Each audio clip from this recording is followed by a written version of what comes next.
Can you just explain it like I'm five? CBD balances your endocannabinoid system, which balances every system in the body. So, once you feed that system, your body, it's not CBD that's this miracle cure all. CBD is just the food for the system that communicates with the rest of your body. So, What does CBD actually stand for? CBD stands for cannabidiol, and it's one of many, over 100 plus cannabinoids that are found in the cannabis plant. Um, but cannabidiol is what CBD stands for. Once the farm has all of its crop ready Mhm. and what happens? Do they sell it to an extractor? And if they do, what type of extraction process happens to get CBD? What's the magic? Sure. So yeah, I mean, basically from the farmer, obviously drying is one of the biggest hurdles. A lot of people don't realize is you cut your plant down, but then you have to dry it as well. Um, but once you get it dried and seed is also something that you need to remove if you are extracting for the oils. So you need to remove the seed and most of the stock as well. So it's either run through a combine or some other farming equipment to get it down to a smaller size and remove all the seeds.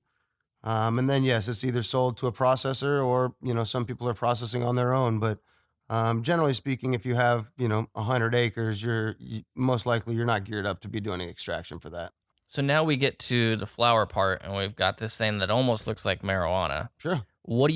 What's the extraction how are people extracting There's these a oils there's a from it? number of different extraction processes. CO2 and ethanol are the two biggest used on a commercial level. Those are there's a few other ways. There's butane and there's propane. There's other extractions as well, but on a commercial level, ethanol or CO2 are the main two.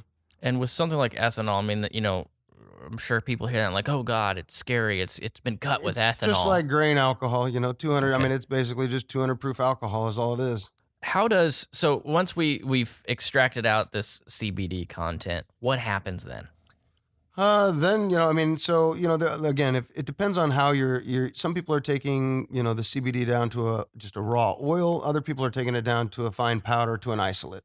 Okay. So it kind of depends on what you're trying to do with your product, who you're selling it to in the end. Some people want a raw oil, and pharmaceutical companies or anything on that level are going to be looking for a CBD isolate. A CBD isolate is basically CBD. It's a 99% CBD isolate, so it's only CBD by itself. Um, when a pharmaceutical company is going to incorporate, you know, CBD into their medicines, they're going to need something that's going to be always the same. So basically, if you bake off or remove all these other cannabinoids, you're left with one, and it'll always be the same no matter how you buy it. So they couldn't buy a raw oil on the market because it's going to have a number of different variances. So on the end level, pharmaceutical companies are going to be looking for isolate, but companies like ours, we use a full spectrum oil, which has all the different cannabinoids. It's a lot more beneficial than just one cannabinoid. It's like taking part of a multivitamin. You wouldn't remove the vitamin C and throw the rest of it away. It's kind of the same thing with a full spectrum oil. You get all of the different benefits.